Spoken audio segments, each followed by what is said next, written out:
В начале выпуска о серьезной аварии. Час назад на Невском проспекте столкнулись мотоцикл и автомобиль. По словам водителя «Тойоты», он двигался от Аничкова моста в сторону Дворцовой площади по практически пустой магистрали.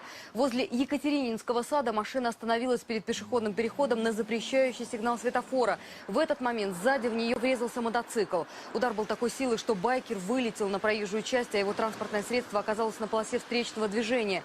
К счастью, молодой человек остался жив. С травмами средней степени тяжести его доставили в больницу.